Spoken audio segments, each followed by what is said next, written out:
오늘 에베소서 6장 10절에서 20절까지의 말씀을 가지고 완전한 무장을 합시다 라는 제목으로 같이 말씀을 나누려고 합니다.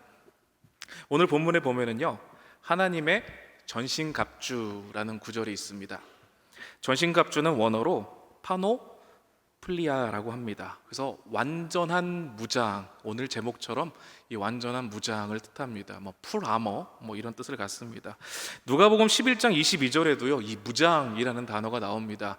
역시 같은 단어인 파노플리아라는 단어가 쓰였는데, 이 누가복음 11장에서 쓰인 무장은 대한민국의 성인 남성들이라면은 거의 모두가 다 알 법한 완전 군장, 이런 뜻과 비슷한 그런 의미를 갖고 있습니다. 그런데 오늘 같이 본 에베소서에서 등장한 이 파노플리아, 이 전신갑주라는 단어는 비유적인 의미를 통해서 그리스도인의 영적인 무장에 대해서 말하고 있는 것을 볼 수 있게 됩니다.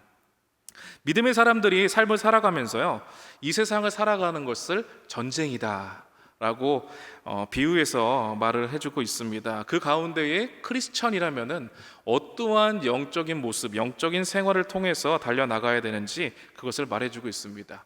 우리들이 삶에 보이는 그런 겉모습, 그 이면에는 보이지는 않지만 매우 실제적인 영적인 전투가 일어나고 벌어지고 있다라는 것을 말해줍니다. 그럼 우리가 영적인 싸움을 싸운다면은 그럼 적은 누구고 그 적은 어디에 있는 것인가?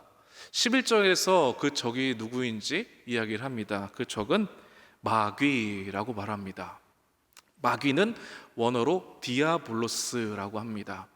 게임이나 이러한 것을 좋아하시는 분들은 정말로 안 들어보셨을 수 없는 그런 단어가 이 디아블로스라는 단어입니다. 뜻은 이렇습니다. 회방자, 중상모략하는 자, 그리고 비방자, 적대자, 의미만 봐도 이리 가르는 것이다라는 것을 우리가 살펴볼 수가 있게 됩니다. 이런 마귀 같은 사실 영적인 것에는 이 성경에는 되게 경험적인 측면에서만 이야기를 합니다. 그래서 이 영적인 것에 대해서 정의를 내리는 것은 참 쉽지만은 않습니다. 그래서 이 성경 안에서 우리가 살펴봐야 되는 것이고, 성경 안에서 다룰 수밖에 없다라는 것을 이야기를 하면서 같이 말씀을 나누고자 합니다.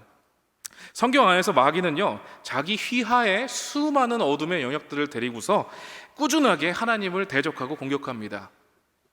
그뿐만이 아니죠. 저와 여러분들의 이런 믿음의 삶을 살아가는데도 은근슬쩍 슬며시 다가와서 공격을 해서 무너뜨리려고 합니다. 계속해서 속이게 하고요, 계속해서 끊임없이 유혹을 해서 결국은 넘어지게 만들고자 하는 그런 마귀의 계략을 보게 됩니다. 이렇게 근데 개인 차원으로서만 이렇게 개인적으로만 무너뜨리고자 할 것이냐? 그것만은 또 아닙니다. 공동체를 한꺼번에 무너뜨리고자 공동체의 리더를 공격하기 쉬워합니다. 대부분 이제 우리 수요 예배에 나오실 정도면은요, 그래도 이 장이라는 것을 한 번쯤은 해보신 분들이 좀 많을 것이라 생각이 듭니다. 이 장 하면 어떨까요? 정말 많은 영적인 공격을 받습니다. 관계를 틀어가지고 공격하기도 하고요, 정말 말도 안 되는 것 가지고 막 찍어내려고 하고 공격하고 괴롭힙니다.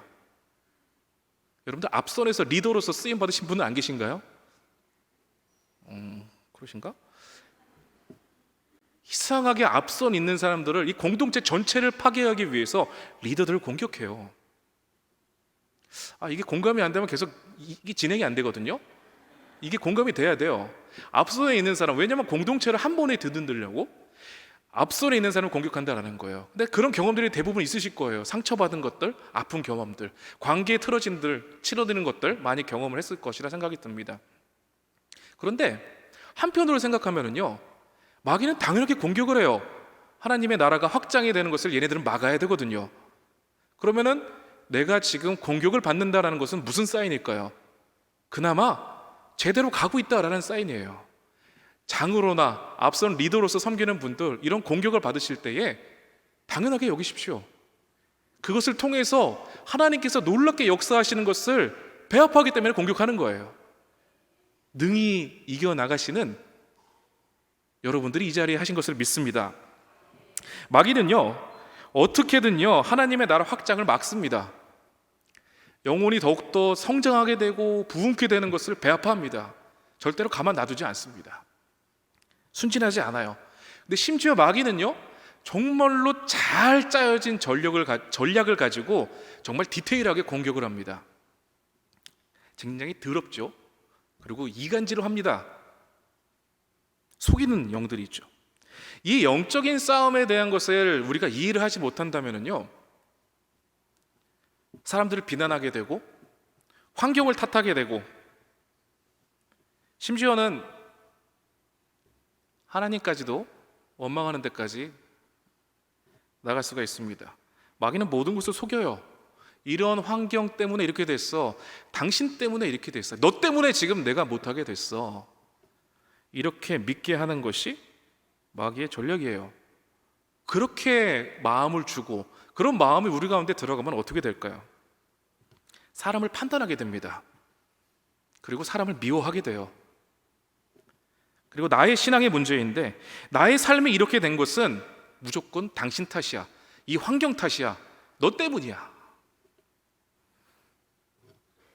이렇게 생각을 하게 만듭니다. 근데 이거는요, 정말로 마귀가 잘 짜여진 각본대로 나아가는 거예요. 정확하게 노리는 부분이 바로 이런 것이다라는 것입니다. 이렇듯 마귀는요, 우리의 잘못된 반응을 계속해서 유도합니다. 우리 눈에 보이지 않아요. 눈에 보이지 않는 적과 싸운다는 것은 정말로 어려운 일입니다. 예전 성경에는요, 이 11절에 보면은요, 마귀의 관계라고 써 있습니다. 관계라는 원어로 메도세이아라고 하는데요, 예전 성경에는 괴계라고 돼 있어요. 괴계. 그래서 이거는 뭐 음모, 뭐 책략, 속임수 이런 뜻을 갖습니다. 이처럼 마귀는요, 굉장히 지능이 높아요. 그리고 굉장히 교활합니다. 예수님도 실제적으로 마귀를 만나고 대화하지 않습니까? 그리고 마귀의 시험을 받으시죠. 성경에는요, 이 끊임없이 전쟁에 대한 부분을 다룹니다. 나라와 나라 간에, 민족과 민족 간에, 그리고 사람과 사람 간에 계속해서 이 싸움이라는 것을 말하고 있습니다. 근데 그렇게 싸움이라고 묘사는 하지만 실제로는요, 하나님께 덤비는 거죠. 하나님께 싸움을 거는 마귀, 이런 영적인 싸움이다라는 것을 볼 수 있게 되는 것입니다. 그래서 이 영적인 싸움이다라는 것은 이 성경의 시작부터 지금의 시대까지 계속해서 이어지는 것을 볼 수 있게 됩니다. 바울은요, 오늘 본문의 12절에 보니까요, 우리의 씨름의 상대를 여러 가지로 표현을 하고 있습니다. 통치자들, 권세자들, 어둠의 세상 주관자들, 하늘에 있는 악한 영들. 사실 이 본문만 보면은요, 앞에 부분은 뭔가 사람을 나타내는 것 같고, 뒤에 부분은 약간 뭐 악한 영들, 뭐 영적인 존재인 것 같은 그런 느낌을 받습니다. 그런데 12절의 첫 번째 보면은요, 우리의 씨름은 혈과 육을 상대하는 것이 아니다라고 분명하게 말했기 때문에 모든 것이 다 영적인 존재에 대한 싸움을 말하는 것이다, 이렇게 생각을 해볼 수가 있습니다. 마귀와 그 수하들, 그 부하들의 그러한 공격들을 말한다라고 볼 수가 있는 것입니다. 처음부터 말씀드린 것이지만 마귀는 굉장히 잘 짜여진 그의 전략을 갖고 우리를 공격합니다. 첫 번째로 어떠한 공격을 하느냐? 이러한 공격을 합니다. 하나님의 말씀을 뭐하게 만들까요? 의심하게 만듭니다. 하나님의 말씀을 의심한다. 마귀는 그러한 전투 전략을요, 절대로 수정할 계획이 없어요. 언제나 말씀에 대해서 이게 믿어질까, 이게 맞는 것인가 의심하게 만드는 것이 굉장히 큰 마귀의 계획이다라고 볼 수가 있는 것입니다. 바울이 이제 갑주의 다양한 부분들을 하나하나씩 열거해 나갑니다. 근데 가장 먼저 얘기하는 것이 뭐냐면은요, 굳게 서기 위해서 진리로 허리띠를 띠라라는 말을 첫 번째로 시작을 합니다. 허리에 검을 꽂는 허리띠. 무기가 없이 전쟁에 나갈 수는 없습니다. 허리띠는요, 병사들에게 굉장히 중요한 거예요. 이 칼집을 달아서 이 검을 꽂을 수 있는 그런 검집이 달려있는 부분이고, 또 이 겉옷들이 제자리에 올 수 있게끔 그것을 만져주는, 그러한 고정시켜주는 역할을 하는 것이죠. 그러니까 모든 것이 적당한 자리에 적당한 위치에 있게 하는 것이 이 허리띠의 역할, 이 진리가 하는 일이다라는 것입니다. 모든 것이 제 위치에 있도록 하는 것이 곧 말씀이고 곧 진리다라는 것을 바라볼 수가 있게 됩니다.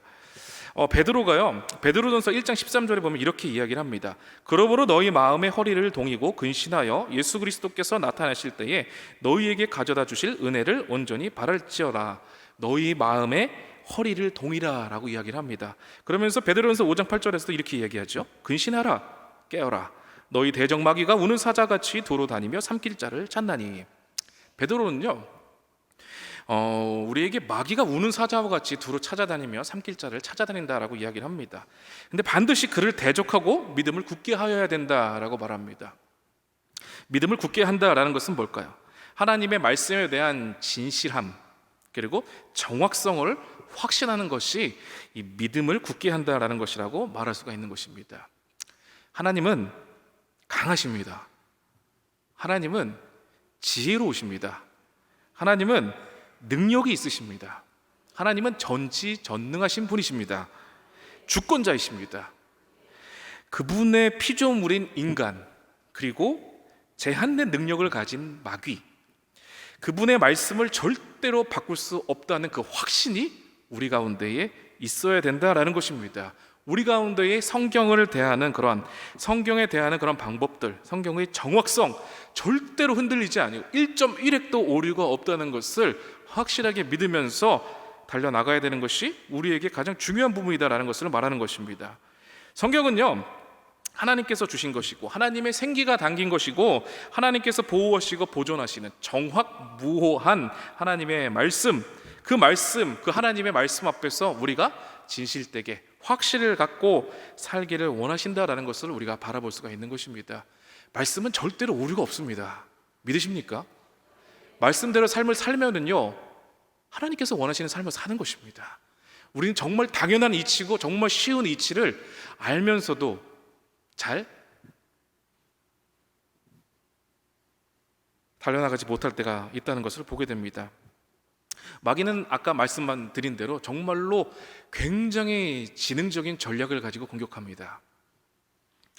마귀는 첫 번째 말씀을 의심하게 만들고 두 번째는 죄를 계속해서 마주하게 만드는 그런 전략을 씁니다. 죄를 마주한다라는 것은요, 죄에 마주쳤을 때에 마귀가 원하는 반응을 요구한다라는 거예요. 그러니까 우리가 이렇게 생각하면 돼요. 마귀가 원하는 반응이 이런 반응이다라는 거죠. 어떠한 반응을 원하느냐 한번 따라해 볼까요? 무관심, 무감각. 마귀는 무감각이라는 것을 우리에게 만듭니다. 요즘 사회를 바라보면 어때요? 옳다, 그르다라고 하는 그런 경계 자체가 없는 것 같아요. 많이 무너진 것 같아요. 쳐다본다고 그래가지고 막 칼로 찔리기도 하고요. 가만히 서 있는 사람을 발로 차가지고 쓰러뜨립니다. 가정에서도 공부를 좀 하라고 이렇게 얘기하니까 나가서 막 자결하기도 하고요. 살인을 해도, 돈을 훔치고 물건을 훔쳐도요, 뭐가 그렇게 떳떳한지 고개를 빳빳하게 세웁니다. 옳고 그름의 기준이 사라진 그런 시대인 것 같아요. 그냥 내가 기준이 되어서 내 욕구를 따라서 이 옳고 그름을 정하는 시대가 되어버린 것 같아요. 사회가 뭐라 그러든지 사람들이 뭐라 그러든지 전혀 개의치 않아요. 그게 수익이래요. 그게 멋이래요. 그것이 진리래요.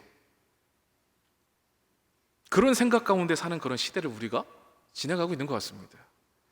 우리도 모르는 사이에 이 죄라는 그러한 엄청난 바다에 우리가 휩쓸렸어. 당연한 듯이 그 죄의 영향 아래에서 우리가 살아가고 있는 것은 아닌지 바라보게 되는 것입니다. 우리가 하나님의 말씀을 듣고 하나님의 뜻이 무엇인지는 알아요. 근데 실제의 삶에서 얼마나 하나님의 뜻을 실현하고 있는지에 대한 것이 우리 가운데 점검되어야 될 부분이다라는 것입니다. 세상의 영향으로 변질되는 옳고 그름의 판단 기준은요, 우리 신앙에 굉장히 큰 데미지를 줘요. 죄에 대한 무감각, 그리고 관심 없는 것들. 선악을 알게 하는 나무 아래에서 하와가 했던 행동, 아벨을 향해서 가인이 했던 행동, 밧세바를 향해서 다윗이 했던 행동, 은삼십을 들고 예수님을 향해서 유다가 했던 행동, 죄에 대한 우리의 신경이 무감각해진다면 자신의 탐욕, 자신의 가치 기준이 가장 우선순위가 되어서 행동할 수밖에 없다라는 것을 바라보게 됩니다. 이렇듯이 죄에 대해서 무감각하게 만드는 이 마귀의 전략을 바라보게 됩니다. 또 한 가지가 있습니다. 죄로 인해서 깊은 죄책감을 갖게 만든다라는 것입니다. 우리가 한번 고백했어요. 내가 잘못에 대한 것을 고백하고 하나님 앞에 용서를 구했습니다. 이게 해결이 됐어요. 그런데 그 죄가 너무 강하기 때문에 너는 용서받지 못할 거야. 그 죄가 너무 강하기 때문에 너 그런 죄를 지어? 너 원치 않으실 거야. 하나님께서는 기뻐 받으시지 않으실 거야. 죄가 너무 흉악하기 때문에 하나님께서는 절대 용서하실 것 같지가 않아. 이렇게 믿게 만드는 거예요. 근데 이렇게 믿음을 갖는다는 것은요, 오늘 본문에 나오는 호심경 없이 전투에 나가는 것과 같다라고 말씀을 드리고 싶습니다. 호심경은 가슴을 보호해주는 그런 방어구입니다. 이 가슴 부분에 되는 구리 조각인데요. 저희 때는 흉배라고 배웠는데 이게 호심경이라고 그러니까, 호심경은 이제 심장하고 몸에 있는 장기를 보호하죠.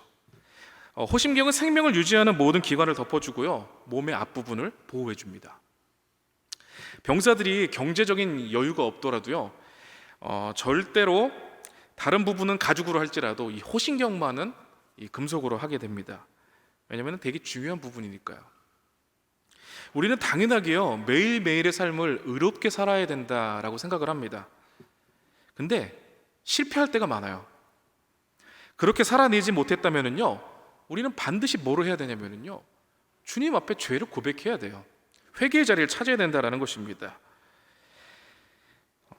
그렇게 하지 않으면요, 우리의 생명을 유지하는 기간에 마귀가 스며드는 것이죠. 그런 의미에서 우리는 의의 호심경이라는 것을 반드시 입어야 됩니다. 의의 호심경이다라는 것은 죄에 대한 완전한 인식을 갖는 거예요. 그리고 그것을 극복하기 위한 노력까지 그것에 담겨져 있는 것입니다. 소가 염을 먹듯이 먹은 것을 다시 태워내고 다시 한번 그것을 먹듯이, 그렇게 되새김질하는 그러한 죄악 속에서 놓여지는 것이 아니라 이 지었던 죄에 대해서 경각을 가지고 계속해서 어떻게든 이 죄악 가운데 벗어나고자 하는 그런 노력과 열심이 있는 그런 모습을 이 가운데 말하는 것이다 라고 볼 수 있는 것입니다. 예수님 안에서 하나님의 자녀로서의 분명한 확신이 없다라고 한다면요, 우리는 안전하지 못해요. 그리고 우리는 쉽게 용인했던 그런 죄악들이 우리 가운데 있거든요. 그런 것들을 우리 살펴봐야 됩니다. 시대의 정신으로 인해서 아니면 인간관계로 인해서 나의 이득을 위해서 죄를 묵인한 것들은 혹시 없는지, 혹여나 그런 것들이 있어서 우리의 양심이 발동한다면요, 바로 주님 앞에 엎드려야 됩니다. 하나님 앞에 자백을 해야 돼요. 하나님 앞에서 조금도 숨기지 않는 있는 그대로의 모습대로 고백하는 자세가 필요하다라는 것입니다. 근데 사실 우리는요, 이 죄라는 것에서 정말 완전하게 이 죄를 떠나서 살 수는 없는 것 같습니다. 그렇다고 거기에 대해서 무감각해지거나 그것에 얽매일 필요는 없는 것이죠. 우리는 죄인으로부터 시작해서 우리의 삶에서 성령의 이끌심을 따라 매일 성화되는 삶으로 살아나가면 되는 것이기 때문입니다. 거룩한 도전을 가지고 우리 18절을 한번 같이 읽었으면 좋겠습니다. 우리 본문의 18절 함께 읽겠습니다. 모든 기도와 간구를 하되 항상 성령 안에서 기도하고 이를 위하여 깨어 구하기를 항상 힘쓰며 여러 성도를 위하여 구하라. 이 말씀처럼 성령 안에서 기도하고 늘 깨어있는 저와 여러분들의 믿음의 삶이 되시기를 축복합니다. 오늘 15절에 보면은요, 또 평안의 복음이 준비한 것으로 신을 신고라는 구절이 있습니다. 장비를 매우 잘 갖추고요, 굉장히 능숙한 기술이 있어요. 그런 군사가 있습니다. 전투하기에 딱 맞는 신발을 신어야 되는 이유는 뭘까요? 우리의 위치라는 것이 이 다리, 지금 평안이라는 그런 구절이 등장을 합니다.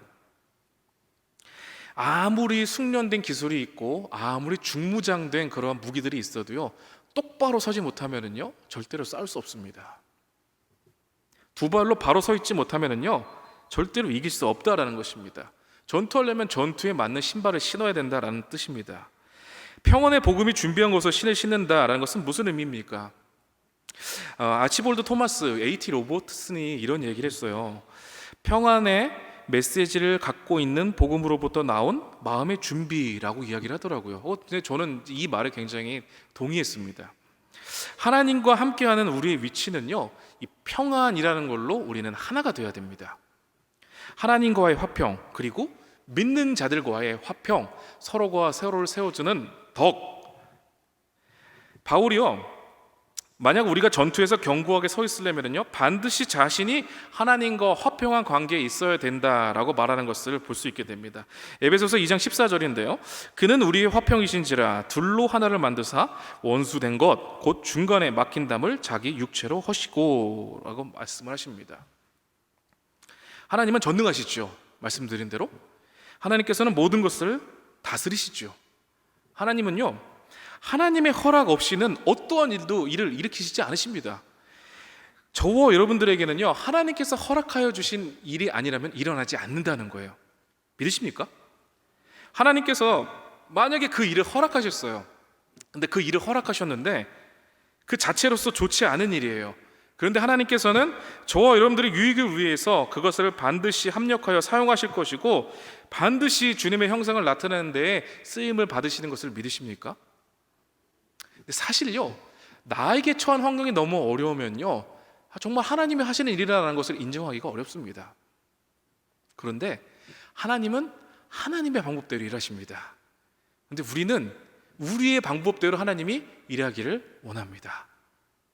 여러분들 예전에 이런 이야기 들으신 적 있습니까? 주님을 믿는 두 나라가 있어요. 두 나라가 싸워요. 근데 이쪽에서 기도를 합니다. 하나님, 내 편이 되어 주셔서 이기게 해 주시옵소서.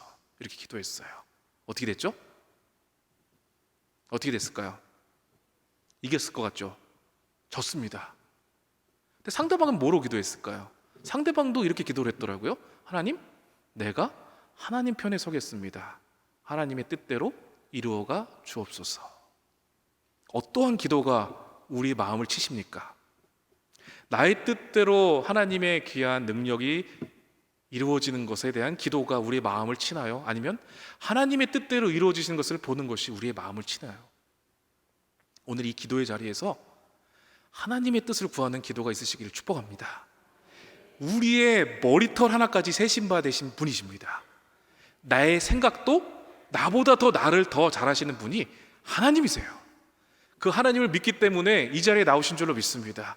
그 하나님 앞에 달려나가야 돼요. 우리의 그런 알량한 생각대로, 우리의 모습대로 우리가 원하는 것을 구해주는 그러한 낮은 것보다 하나님께서 이루고자 하시는 그 뜻을 발견할 수 있는 기도의 자리가 되실 줄로 믿습니다. 우리가 그렇게 달려나가서 주 안에서 믿음의 삶을 살아가시기를 부탁을 드리겠습니다. 이러한 믿음으로 삶을 살아간다면요 하나님께서 이루시는 일들에 대해서 우리가 많이 불편하진 않을 것 같아요. 주 안에서 믿음의 삶을 산다면요 지금의 환경과 사람들과의 관계에서 온유한 삶을 살아내야 되는 것이 당연지사인 것입니다. 그것이 영적인 전쟁터에서 두 다리로 온전히 설 수 있는 방법이다라는 것입니다. 하나님과 화평, 사람들과의 화평, 덕을 세워갈 수 있는 주님의 권속들이 될 줄로 믿습니다. 이제는 우리의 적의 공격에 방어하기 위해서 믿음의 방패를 들어야 됩니다. 믿음의 방패를 가진다는 것은 하나님의 말씀, 이 구체적인 진리를 가지고 마귀가 얘기하는 거짓된 것을, 참소 같은 것을 이겨내는 것을 말하는 것입니다. 방패는 당연하게 크고 단단할수록 공격을 잘 막을 수 있습니다. 누가 더 튼튼하고 큰 방패를 갖고 있느냐? 나는 어떤 방패를 가지고 있을까요? 어떤 재료의 방패로 나를 지금 싸우고 있는 걸까요? 어떤 크기의 방패로 지금 나는 싸우고 있는 걸까요? 이것이 관건이죠. 무엇을 준비하겠습니까? 얼마나 준비하겠습니까? 이것이 우리가 날마다 말씀 안에 살아가야 되는 그런 이유다라고 말할 수가 있는 것입니다. 매일의 영성과 말씀 가운데 살아내는 그런 삶이요 방패의 크기를 좌우한다라고 볼 수 있는 것이죠. 믿음의 방패를 이 사단, 이 마귀의 불화살이 뚫지 못하면은 마지막으로 어떻게 할까요? 치명상을 주기 위해서 머리를 노릴 것입니다. 머리에 치명적인 일격을 가하려고 어떻게든 일하겠죠. 머리가 상하는 것은 치명상이 될 수 있습니다. 그래서 이 불화살이라는 것이 오늘 본문에 등장을 하는데요. 이 불화살은 우리의 불신앙과 불신앙의 불순종에 빠지게 하는 그러한 마귀의 잘 짜여진 전략을 말합니다. 믿음의 방패를 든다는 것은요, 하나님의 말씀으로 이거를 물리친다라는 뜻이죠. 처음으로 다시 돌아가서 허리띠는 진리고 호심경은 의이고 신은 평강이고 방패는 믿음입니다. 투구는 구원의 확신이죠. 구원을 가져다주는 그런 자신감을 말하는 것이 구원의 투구입니다. 투구를 쓴다는 것은 내가 예수님께 속해 있다라는 것을 알게 되는 것이고, 하나님의 가족의 일원이 된다는 사실에 대해서 절대적으로 확신을 가지고 나아가는 것을 말하는 것입니다. 주님의 자녀인 우리가 이 신분을 생각하면서 담대한 자신감을 가져야 된다라는 것을 바라볼 수가 있는 것입니다. 디모데후서 1장 7절의 말씀 우리 같이 한번 읽어보겠습니다. 디모데후서 1장 7절입니다. 같이 읽겠습니다. 하나님이 우리에게 주신 것은 두려워하는 마음이 아니요 오직 능력과 사랑과 절제하는 마음이니. 하나님께서는요, 우리에게 두려워하는 마음을 주지 않으셨대요. 능력과 사랑과 근신하는 마음을 주셨대요. 이게 곧 예수 그리스도의 마음인 것이죠. 우리에게 주님의 마음을 주셨던 것입니다. 구원의 결과로서 우리는 하나님께 속해 있어요. 그래서 하나님께서는 이렇게 말씀하십니다. 신명기 31장 6절입니다. 함께 읽겠습니다. 너희는 강하고 담대하라. 두려워하지 말라. 그들 앞에서 떨지 말라. 이는 내 하나님 여호와 그가 너와 함께 가시며 결코 너를 떠나지 아니하시며 버리지 아니하실 것임이라 하고. 아멘. 하나님께서 결코 우리를 떠나시거나 버리시지 않을 것이다 라고 말씀하셨기 때문에 우리는 담대하게 삶을 살아갈 수가 있는 것입니다. 그래서 이렇게 우리는 고백할 수 있어요. 히브리서 13장 6절 우리 한번 더 같이 읽겠습니다. 그러므로 우리가 담대히 말하되 주는 나를 돕는 이시니 내가 무서워하지 아니하겠노라. 사람이 내게 어찌하리요 하노라. 아멘. 두려워하는 마음과 무서워하는 마음들 하나님께서 주신 것이 아니다 라고 말씀하십니다. 하나님께서 주신 것이 아닌데 우리는 늘 두려움이 있고요, 늘 불안함이 있습니다. 또한 염려 또한 있습니다. 목사가 돼가지고 이런 얘기를 하니까 참 되게 부끄러운데요, 우리 가운데에 두려움이 있나요? 우리 가운데 염려가 있습니까? 어떠십니까? 저도 있어요. 있습니다. 왜 있을까요? 마귀의 주된 전투장은 어디냐면요, 우리의 생각이에요. 고린도후서 10장 3절에서 5절까지 말씀은 이렇게 기록되어 있습니다. 우리가 육신으로 행하나 육신에 따라 싸우지 아니하노니 우리의 싸우는 무기는 육신에 속한 것이 아니요 오직 어떤 견고한 진도 무너뜨리는 하나님의 능력이라. 모든 이론을 무너뜨리며 하나님이 아는 것을 대적하여 높아진 것을 다 무너뜨리고 모든 생각을 사로잡아 그리스도에게 복종하게 하니. 사람들이 그릇된 생각들을 가지어요. 그리고 세상적인 철학들이 우리 머리 가운데 들어옵니다. 그리고 세상적인 지혜들도 우리 머리 가운데 들어옵니다. 잘못된 교리들도 들어오고요, 거짓의 아비에서 나온 모든 종류의 속이는 것들, 모든 거짓말들도 우리 속에 들어옵니다. 근데 이런 거를요, 부셔서 진멸해야 된다라는 것을 바라보게 됩니다. 하나님께서 우리에 대해서 허락된 것이 아니라면요, 그것이 하나님의 말씀과 대치된 것이라면 반드시 우리는 진멸해야 된다라는 것입니다. 이러한 생각이 들어오는 것을 우리는 허용해서는 안 된다라는 것입니다. 왜냐하면 이런 생각은 하나님께서 주신 생각이 아니거든요. 어떤 것이라도 우리를 불순종이나 불신앙으로 인도하는 것이 있다면요, 그 어떤 것도 하나님으로부터 온 것이 아닙니다. 근데 때로 우리는 힘듦을 경험합니다. 부모로서, 배우자로서, 자녀로서 우리는 힘듦을 경험해요. 실패자라는 생각을 가질 때도 있어요. 누군가의 기대를 저버릴 때도 있고요, 누군가의 상처를 줄 때도 있고요. 그리고 죄책감으로 인해서 이 굉장히 마음이 힘들고 어려울 때가 있기도 합니다. 그럴 땐 진짜 신앙을 가진 사람이지만 정말 도피하고 싶은 그런 충동까지 일어날 때가 있습니다. 때로는 신앙이 뭐 대수야 이런 얘기도 할 정도로 마음이 힘들 때가 있어요. 그리고 신앙인의 믿음의 삶을 포기하고 싶은 유혹들도 있어요. 이게 그릇된 것인 것을 알면서 그냥 위안을 위해서 육신을 따라 행동을 할 수도 있는 것이죠. 아무리 믿음으로 살아내고자 하는 그러한 모습이 있지만 실제적인 삶에서 아무런 변화가 나타나지 않는다면 그러면 차라리 그냥 육체의 소욕을 만족하면서 살아야겠다, 이러한 유혹을 받을 수도 있는 것이죠. 원하는 대로 욕망에 이 몸을 던져낼 수도 있는 그런 상황이 있다라는 것입니다. 근데 우리는요, 우리의 생각을 잘 살펴봐야 돼요. 그거는요, 내 안에 우연찮게 들어왔을까요? 아니면 내 의도에 의해서 그런 생각이 생기는 걸까요?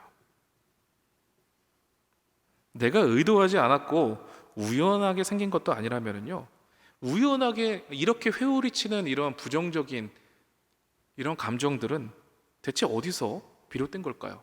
타인을 향해서 막 분노와 저주를 퍼붓고 있는 내 옛사람의 속성들이 드러날 때에, 하나님의 자녀로서의 삶에서 벗어나서 더 이상 돌이킬 수 없을 때에 우린 기억해야 돼요.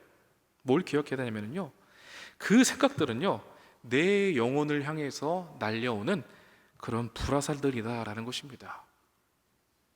우리가 넉넉히 그 불화살들을 분별하지 못한다면요, 정말 치명적인 거예요. 이러한 불화살이 우리에게 몰려올 때 우리는 하나님의 전신갑주를 두르고 그 자리에서 일어나야 됩니다. 우리 가운데 진리의 허리띠가 어디 있을까요? 의의 호심경 어디 있나요? 평강의 신 신고 계십니까? 투구를 쓰고 방패를 들고 계시나요? 그렇다면 하나님께 부르짖으십시오. 말씀이 들려지기 원한다고 요청하자고요. 하나님의 약속들을 의지하면서 부르짖자고요. 우리의 생각을 믿음의 생각으로 바꿔달라고, 말씀으로 바꿔달라고 요청하자고요. 하나님께서 허락하여 주신 말씀대로 살아내기 위해서 비겁하게 도망가거나 숨지 말자고요. 대적하고 이겨나갈 수 있는 그 힘과 능력과 권세는 이미 우리에게 주셨다는 것을 믿으시고 일어나자고요. 그 하나님의 음성을 이 시간에 들으시기를 축원합니다. 어떠한 생각도 우리를 두렵게 하거나 우리를 염려하게 만들거나 우리를 낙망하게 만들고 좌절하게 만드는 것은 사단이 주는 것입니다. 이겨나가시고 전신갑주를 두르심으로써 언제나 아버지 하나님 편에서 승리라는 것을 외칠 수 있는 저와 여러분들이 되시기를 축원합니다. 하나님께서는 그런 저와 여러분들과 함께하고 계신다라는 것, 그것만 기억하시기를 바랍니다. 하나님만 바라보고 하나님과 같은 길을 걷는 것, 이게 우리의 전신갑주입니다. 마귀의 관계에 넘어지는 것이 아니라 예수 그리스도의 놀라운 사랑으로 그 능력으로 믿음을 다하여서 서나가실 수 있는 그러한 능력과 힘이 이 시간 가운데에 부어주시고 경험하시기를 주님의 이름으로 간절히 축원합니다.